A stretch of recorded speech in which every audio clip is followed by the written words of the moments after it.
मेरा नाम है दानिश मकसूद और आप देख रहे हैं मेरा YouTube channel Dawn news editorials. अच्छा, आज है हमारे पास 25 सितंबर 2022। ठीक है, और जो आज हम एडिटोरियल सबसे पहले कर रहे हैं वो है UNGA स्पीच। ठीक है, यूनाइटेड नेशन जनरल असेंबली के इजलास से वो खिताब किया था शहबाज शरीफ ने। अब जिस तरह कल मैंने आपको करवाया था, वो न्यूज़ थी। ठीक है, जिस तरह कल मैंने आपको कहा था कि या उसी दिन इंपॉर्टेंट जो न्यूज़ होती है एडिटोरियल आ जाता है, उसे अगले दिन आता है। तो बेसिकली आपको कराने का मकसद ये था कि न्यूज़ के आप बैकग्राउंड वगैरह आपने देखना हो ना, तो हमेशा न्यूज़ से स्टार्ट करें अगर आप बिगिनर हैं। ठीक है, तो हर एडिटोरियल का आपको वहीं पे जो है बैकग्राउंड भी मिल जाएगा। तो ये एडिटोरियल करने से पहले अगर कल की वीडियो आपने नहीं देखी वो लाजमी देख लीजिएगा। ठीक है, उससे वही चीज़ जो न्यूज़ की फॉर्म में थी अब हमारे पास यहाँ पे एडिटोरियल में है। इसमें बस ये है कि थोड़ा वोकैबुलरी थोड़ी इसमें ज़्यादा हो गई है। ठीक है, बाकी जो है मेन पॉइंट तकरीबन सारा सेम ही है। ठीक है, अच्छा अब ये कह रहे हैं जी, Crisis test a nation's resilience but also provide opportunities to rise and move forward। ठीक है, अच्छा पहले हम मीनिंग देख लेते हैं। क्राइसिस क्राइसिस होता है हमारे पास, आप कह लें कि जी बहरान। ठीक है, बहरान कह लें आप इसे, और इसका जो प्लूरल है यहाँ पे, क्राइसिस का प्लूरल जो है ना ES वाला वो यूज हुआ हुआ है। वैसे अगर एक बहरान की बात करें तो वो क्या होता है, IS वाला होता है। तो ये स्पेलिंग में काफ़ी लोग गलती करते हैं, इसको ध्यान में रखिएगा। यहाँ पे ये हुआ है, ये प्लूरल नाउन है क्राइसिस। ठीक है, जो कई तरह के बहरान हैं उस के हवाले से बात हो रही है। उन्होंने कहा ये बहरान होते हैं वो क्या करते हैं, test a nation's resilience. Resilience होता है आपकी कैपेसिटी के कोई बुरे हालात से आप उसको कैसे रिकवर कर सकते हो, कितने आप रेजिलियंट हो। तो उन्होंने कहा जो बहरान होते हैं वो टेस्ट करते हैं, इम्तहान लेते हैं नेशंस रेजिलियंस, जो कौम है उसकी रेजिलियंस की, कि भाई वो किस तरह ये बुरे हालात में है ना वहाँ से वापस आ सकते हैं, रिकवर कर सकते हैं। ठीक है, तो ये चीज़ तो करती ही है, लेकिन साथ क्या है, बट ऑल्सो प्रोवाइड अपॉर्चुनिटीज़। ठीक है, एक ये टेस्ट करती है रेजिलियंस नेशन की, दूसरी ये प्रोवाइड करती है, मुहैया करती है अपॉर्चुनिटीज़, मौके किसे, to rise and move forward, कि इससे आप ऊपर उठो और क्या है आगे जा सको। ठीक है, अब एक चीज़ आ गई या बहरान आ गया, अब इसका हम कुछ कर तो नहीं सकते, लेकिन बात यह है कि आप इससे क्या है राइज करो और मूव फॉरवर्ड आगे को जाओ, क्योंकि ज़िंदगी में तो आगे चलना है। तो आगे आप किस तरह जाते हो। ठीक है, तो बहरान होते हैं, दो काम करते हैं, एक तो ये टेस्ट करते हैं नेशन रेजिलियंस, और क्या है साथ ही ये मुहैया करते हैं अपॉर्चुनिटीज़ कि आप राइज करो और आगे चल सको। ठीक है, Prime Minister Shehbaz Sharif on Friday delivered an impassioned speech at the United Nations about the climate injustice countries like Pakistan are facing। उनका प्राइम मिनिस्टर शहबाज शरीफ ने फ्राइडे को डिलीवर की एक स्पीच, एक तकरीर जो क्या है बहुत जज्बाती और बहुत ज़्यादा आप कह लें कि जी पैशन के साथ उन्होंने एक तकरीर की यूनाइटेड नेशंस में, कि जो क्लाइमेट इंजस्टिस है, ठीक है, वो जिसमें वो ममालिक हैं जैसे पाकिस्तान है वो क्या है फेस कर रहे हैं, इसका सामना कर रहे हैं। ठीक है, क्लाइमेट इंजस्टिस कल भी हमने डिटेल से किया था, कि अब देखें होता यह है कि ग्रीन हाउस गैस एमिशंस में पाकिस्तान जो है ना इतना बड़ा कंट्रीब्यूटर नहीं है, 1% भी नहीं है। लेकिन क्या है जो पूरी दुनिया में वो पोल्यूशन हो रही है फॉसिल फ्यूल्स की वजह से, तो उसकी जो इफेक्ट है ना वो पाकिस्तान को पड़ रहा है, कि पाकिस्तान 1% भी नहीं करता, लेकिन उन 10 ममालिक में शामिल है। ये चीज़ भी हमने कल डिटेल से की थी कि उन 10 ममालिक में शामिल है जो सबसे ज़्यादा वल्नरेबल है, इनको सबसे ज़्यादा मसाइल का सामना है ग्लोबल वार्मिंग की वजह से। ठीक है, अच्छा अब कह रहे हैं जी, much of what he said was an adequate articulation of the many challenges being faced by us today due to the vicissitudes of weather deeply and perhaps irrevocably altered by global warming। उनका बहुत ज़्यादा उसने कुछ कहा, बहुत ज़्यादा उसने कहा वो क्या है एडिक्वेट आर्टिकुलेशन का मतलब बिल्कुल ठीक उसने वो बयान किया, कि वो कई चैलेंजेस हैं जिनका सामना है हमें आज कल, किसकी वजह से, कि जो विसिसिट्यूड्स ऑफ वेदर है। विसिसिट्यूड्स होता है हमारे पास जो चेंजेस आ रहे हैं ना, जो डेवलपमेंट हो रही है सारी वेदर में, उस वजह से बात कर रहे हैं, and perhaps irrevocably altered by global warming. और ये क्या है, इरेवोकेबली, इरेवोकेबली होती है जिसको क्या है आप कह लें कि जी in a way that can not be change, reversed और रिकवर्ड। ठीक है, जिसको चेंज ना किया जा सके। तो इतना मतलब ये चेंज, एक तो वेदर पैटर्न में चेंज आ रहा है, और दूसरा जो है उन्होंने कहा जी इरेवोकेबली अल्टर्ड हो गया, किस वजह से, ग्लोबल वार्मिंग की वजह से, कि अब हम इसको क्या है चेंज भी नहीं कर सकते। पैटर्न अगर आपने देखा होगा, पहले फिक्स होता था कि ये गर्मियाँ आ रही हैं, सर्दियाँ आ रही हैं, तो अब तक मतलब अगर आप देखें तो सितंबर के शुरू में ही सर्दियाँ आ गई होती थी, लेकिन अभी देखें आप सितंबर का एंड भी आ गया, तो अभी तक जो है वो एसी चल रहे हैं। ठीक है, तो ये बेसिकली क्या है, चेंजेस आ रहे हैं हमारे पास, पैटर्न फिक्स नहीं रहा है वेदर कंडीशंस का। ठीक है, he spoke of the searing, unprecedented heat waves this year and a flood of biblical proportions which followed, a disaster the likes of which we have never seen। और उसने बात की किस बारे में, shearing unprecedented heat wave. Shearing होती है बहुत ज़्यादा शदीद, जिसकी बहुत ज़्यादा शिद्दत हो, इंटेंसिटी हो। अनप्रेसिडेंटेड हीट वेव्स, हीट ऐसी हीट वेव्स एक है जिनकी माजी में क्या है मिसाल नहीं मिलती, this year. And the flood of biblical proportions, और ये फ्लड आया था बिब्लिकल प्रोपोर्शन का था, बहुत बड़ा पैमाने पे फ्लड आया था, विच फॉलोड ठीक है, ये उसके बाद आया था, फ्लड आया था, a disaster the likes of which we have never seen. उसके बाद फिर हमने वो सारा डिजास्टर देखा, सारा ये कैटास्ट्रोफी देखी हमने, ठीक है, उसके बाद जितनी तबाही देखी, the likes of which we have never seen, और इस तरह की चीज़ हमने क्या है पहले कभी नहीं देखी थी। अच्छा, why are my people paying the price of such high global warming through no fault of their own? He asked the world. ठीक है, और उसने कहा कि क्यों मेरे लोग जो है ना वो कीमत चुकाने पे है ना उनको चुकानी पड़ रही है, इस हाई ग्लोबल वार्मिंग की कीमत चुकानी पड़ रही है through no fault of their own, जब उनका कोई कसूर नहीं है। ही आस्क्ड द वर्ल्ड, इसने ऐसा वर्ल्ड से पूछा। It is important for the Prime Minister to seek reparations for those already suffering from the impact of climate change. उन्होंने कहा ये बड़ा इंपॉर्टेंट है प्राइम मिनिस्टर के लिए कि जी वो सीख करे, मांग करे रेपरेशंस की, किस चीज़ के लिए, कि वो पहले सफ़र कर रहे हैं इस क्लाइमेट चेंज के इम्पैक्ट की वजह से, इसके असर की वजह से। अच्छा, रेपरेशंस वैसे तो ये मॉनेटरी फॉर्म में भी होता है, लेकिन यहाँ पे उन्होंने कहा कि जी मतलब उसको चेंजेस भी लाने पड़ेंगे जो दूसरे भी हमारे डेवलप्ड नेशंस हैं ना उस हवाले से। लेकिन बेसिकली वो रेपरेशंस होता है कि जी ये अगर आप इसके क्लाइमेट के हवाले से आप ट्रीटीज़ भी देखें ना, तो उसमें भी जो बड़ी ट्रीटीज़ थी एंड वाली अगर हम देखें तो उसमें ये कहा गया था कि जी डेवलपिंग नेशंस को जो है ना ये लोग कंपनसेट करेंगे। तो फाइनेंशियल उसकी कंपनसेशन की बात होती है, और वैसे भी कि अपना ये चेंज करेंगे जो भी मतलब जिस तरीके से ये लेके चल रहे हैं ना, और इतनी ज़्यादा ग्लोबल वार्मिंग हो रही है, तो उस वाले से यहाँ पे रेपरेशन यूज़ हुआ है। ठीक है, अच्छा, okay, yet things also need to change back home, लेकिन उन्होंने कहा साथ ही है ना ज़रूरत है कि यहाँ पे भी चीज़ें हैं ना बैक होम यानी पाकिस्तान में भी है ना चीज़ों को चेंज किया जाए। क्योंकि अब देखें अब सारा कुछ है, अब अगर आप शहबाज शरीफ की तकरीर देखें तो वो ऐसे ही लगता है कि उन्होंने सारा कुछ उठा कर ना उस पर डाल दिया है, वेस्ट पर डाल दिया है, और हमारी बिल्कुल भी कोई रिस्पॉन्सिबिलिटी नहीं है। सब कुछ जो है ना हमें वेस्ट की वजह से, ग्लोबल वार्मिंग की वजह से सारा जो है वो सामना करना पड़ रहा है। ठीक है, ये बात गलत नहीं है, लेकिन फिर भी यहाँ पे एडिटोरियल में कह रहे हैं कि हमें अपने इधर घर में पाकिस्तान में भी है ना चेंजेस लाना होंगे। ठीक है, अच्छा, अब कह रहे हैं जी life in Pakistan has change forever, mister Sharif told other leaders at the UN General Assembly. उन्होंने कहा जो ज़िंदगी है पाकिस्तान में वो क्या है वो हमेशा के लिए तब्दील हो गई है, ऐसा मिस्टर शरीफ ने कहा दूसरे लीडर्स को यूएन जनरल असेंबली में। बट हैज़ इट रियली और विल इट, लेकिन क्या ऐसा हो गया है और क्या ऐसा होगा? The people of this country are no strangers to suffering brought about by the vagaries of nature and compounded by the short-sightedness and ineptitude of the people responsible for preventing or at least mitigating such tragedies। उन्होंने कहा कि जी जो लोग हैं इस मुल्क के वो क्या है वो स्ट्रेंजर नहीं है, यानी कि मतलब वो सफ़र करते हैं, इस तरह की जो वेगरीज होती हैं, जो अनएक्सपेक्टेड अनएक्सप्लिकेबल चेंजेस आते हैं नेचर के हवाले से, और ये और ज़्यादा बढ़ा देता है, कंपाउंड कर देता है। किस वजह से ये सारे मसाइल? शॉर्ट साइटेडनेस होता है कि इमेजिनेशन ना हो, आप सोचो ना क्या क्या करना है कि आगे चल के क्या होगा, तो ये बढ़ जाता है मसला शॉर्ट साइटेडनेस की वजह से। और क्या है?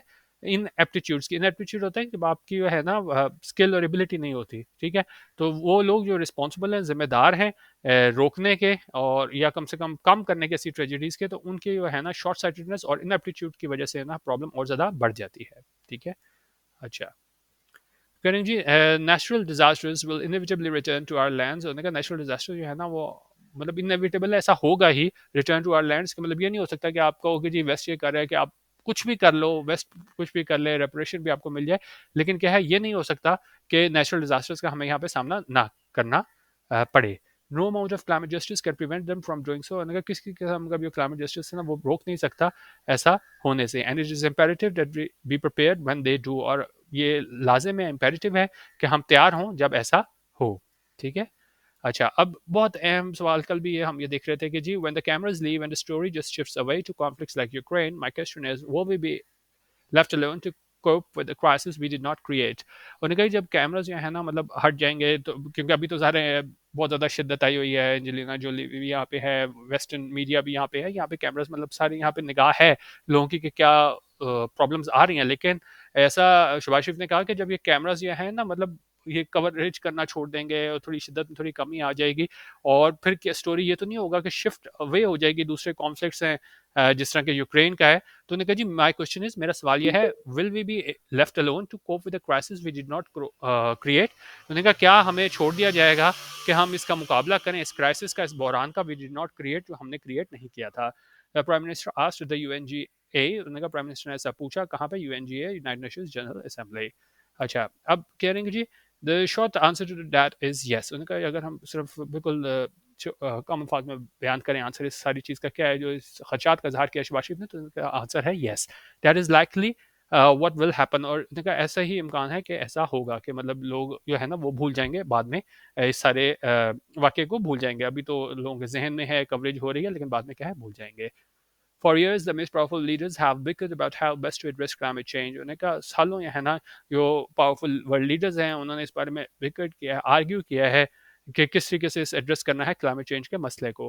It is clear that they will not be interested in doing more than the bare minimum, although this time they should be strongly urged to go beyond short-term aid for relief and rehabilitation. उन्होंने कहा ये बिल्कुल वाजह है कि वो नहीं interested होंगे करने में, ये एड्रेस करने में सारे मसले को, more than the bare minimum, मतलब जितना जो है ना बेयर मिनिमम है, कम से कम जो है वो वही करेंगे, ज़्यादा जो है ना वो मदद नहीं करेंगे। ऑल्दो दिस टाइम अगरचे इस वक्त जो है ना, दे शुड बी स्ट्रांगली अर्ज, उनको ऐसा जोर दिया जाना चाहिए उन पे कि जी वो आप गो बियॉन्ड जाएं शॉर्ट टर्म एड के, इस चीज़ के लिए, रिलीफ और रिहेबिलिटेशन के।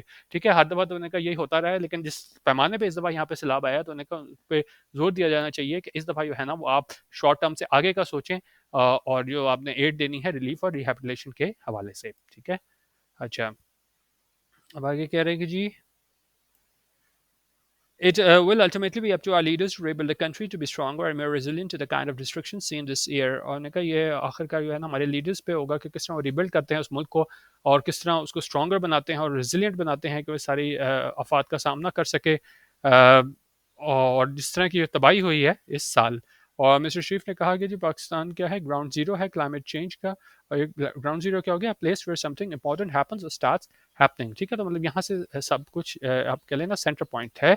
और उन्होंने कहा हमारी पॉलिसीज़ हैं उनको बदलना होगा हाईएस्ट लेवल पे आके, अगर हम चाहते हैं कि ये इस नई रियलिटी को हम क्या है अडेप्ट कर सकें। ठीक है, अच्छा, climate change is as much an existential crisis now as the other conventional threats we spend trillions on avoiding. उन्होंने कहा climate change भी अब उसी तरह का एक existential crisis है कि हमारे existence पे सवाल आ गया है, जिस तरह के हमारे दूसरे conventional threats हैं, खतरे हैं, जिसके लिए अवॉइड करने के लिए, बचने के लिए हम क्या है ट्रिलियंस खर्च करते हैं।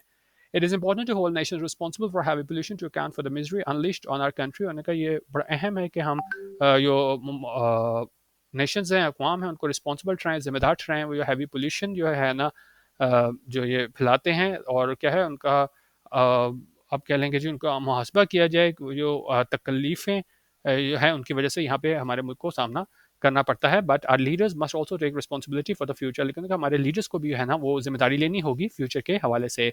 They cannot live it dependent on the good will of countries that got us here in the first place. उन्होंने कहा हमें नहीं छोड़ देना चाहिए कि जी उस पर हम इंसार करें दूसरे ममालिक पे, जिनकी वजह से ही हम इतने बड़े मसाइल का सामना कर रहे हैं। The passion shown that the UN should be seen in actions taken back at home. उन्होंने कहा जो पैशन दिखाया है शहबाज शरीफ ने यूएन में, उसी को यहाँ पे भी देखा जाना चाहिए, उन एक्शंस में जो यहाँ पे लिए जाएं इस सारे क्लाइमेट इशू को एड्रेस करने के लिए एट होम, यानी कि पाकिस्तान में। ठीक है, तो ये यूएन जी जो स्पीच थी तो उसको और इन्होंने डिटेल से बताया हुआ था। बेसिकली बात यही थी कि जी हम जो है ना ज़्यादा कंट्रीब्यूट नहीं करते फॉसल फ्यूल के एमिशंस के हवाले से, लेकिन जो है हम बहुत ज़्यादा वल्नरेबल हैं और बहुत ज़्यादा हमें इसके नुकसानात का सामना करना पड़ता है।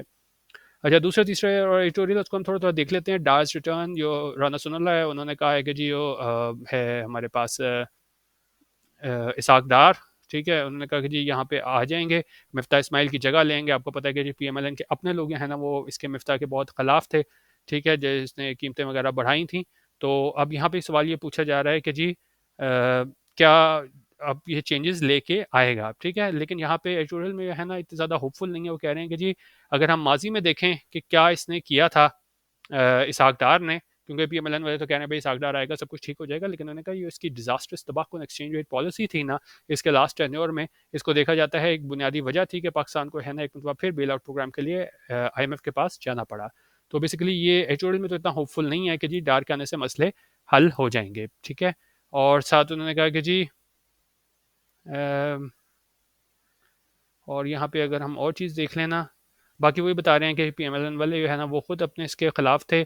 ठीक है, और उन्होंने कहा कि जी the country would have done well with a stable hand at the helm. उन्होंने कहा टॉप पे है ना एक स्टेबल हैंड होना चाहिए था। जिस तरीके से यहाँ पे बदलते हैं फाइनेंस मिनिस्टर, वो बहुत ज़्यादा क्या है प्रॉब्लम क्रिएट कर देता है। उन्होंने कहा अब ये नया फाइनेंस मिनिस्टर है, लाइकली टू टेक ओवर, ज़्यादा कभी इम्कान है कि वो टेक ओवर करेगा। तो उन्होंने कहा instability is bound to return. तो फिर ये मतलब हमें मतलब मुझसे कम नहीं देखने को मिलेगी मईशत। और क्या है, क्योंकि मार्केट स्पेकुलेट करेंगी कि on the direction he will take, कि भाई वो क्या स्टेप्स लेगा, ये Ishaq Dar in the weeks and months ahead, आने वाले हफ्तों और महीनों में क्या स्टेप्स लेगा। तो बेसिकली तशवीश का इजहार किया है कि पीएमएल वाले तो कह रहे हैं कि जी सब कुछ ठीक हो जाएगा इसहाक डार के आने से, लेकिन इन्होंने कहा कि जी वो आ भी जाएगा। अगर हम इसके माजी में देखें टेन्योरस ने एक्सचेंज रेट पॉलिसी को क्या किया था, तो हमें ज़्यादा होपफुल नहीं होना चाहिए। और साथ ही उन्होंने कहा कि जी मार्केट भी अब स्पेकुलेट करेगी क्या वो डायरेक्शन लेगा, क्या स्टेप्स लेगा। तो उस वजह से उन्होंने कहा कि जी हमारे ना इंस्टेबिलिटी देखने को मिल सकती है। तीसरा एडिटोरियल हमारे ईरान हिजाब के हवाले से है। इसमें जो है ना एक खातून थी, महासा आमिनी, ठीक है, ये विज़िट कर रही थी तेहरान अपनी फैमिली के साथ। तो इसको है ना गिरफ्तार किया गया था किसकी जानिब से, ये इनकी कंट्रीज़ की मोरालिटी पुलिस थी ना उनकी जानिब से, और इस पे इल्ज़ाम किया था कि जी इसने कंप्लाई नहीं किया किस चीज़ को, ये कंट्री का स्ट्रिक्ट ड्रेस कोड है। अच्छा, अब उसमें हुआ ये कि जो एक्टिविस्ट हैं जितने, उन्होंने इल्ज़ाम लगाया कि जो इस लड़की की डेथ हुई है वो पुलिस के जुल्म सितम करने की वजह से हुई है, लेकिन जो अथॉरिटीज़ हैं वो ये दावा करते हैं कि उसकी डेथ जो है ना हार्ट अटैक की वजह से हुई है। और उसके बाद हमें कई डेमोन्स्ट्रेशंस देखने को मिले, एहतजाज देखने को मिले, कई लोगों की उसमें डेथ हुई, ठीक है। और इसमें जो सिक्योरिटी मैन है उनको भी टारगेट किया गया डेडली अटैक्स में, ठीक है। लेकिन उन्होंने कहा कि जी जो इसके मतलब फॉरेन फोर्स थे, दुश्मन थे ईरान के, उन्होंने इस सारे प्रोटेस्ट को ना एक टूल के तौर पे इस्तेमाल किया है कि एम्बेरस किया जा सके, शर्मिंदा किया जा सके इस रजीम को ईरान में, ठीक है। और इसके वजह से हुआ क्या है कि इसने जो फोकस है वो हटा दिया है जो प्रोटेस्टर्स की जेन्युइन डिमांड्स थी ग्रेटर राइट्स के हवाले से, ठीक है।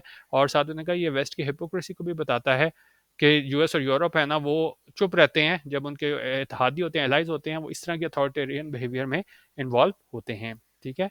अच्छा, और साथ उसमें उन्होंने कहा है कि जी ईरान के रूलर्स हैं उनको ये देखना चाहिए कि भाई क्या वजह था जिस वजह से इस लड़की की डेथ हुई। उन्होंने कहा अगर ऐसा कंफर्म हो जाता है कि इस लड़की की डेथ पुलिस के जुल्म सितम की वजह से हुई है, तो वो लोग जो रिस्पॉन्सिबल हैं, जिम्मेदार हैं, उनको पनिश किया जाना चाहिए।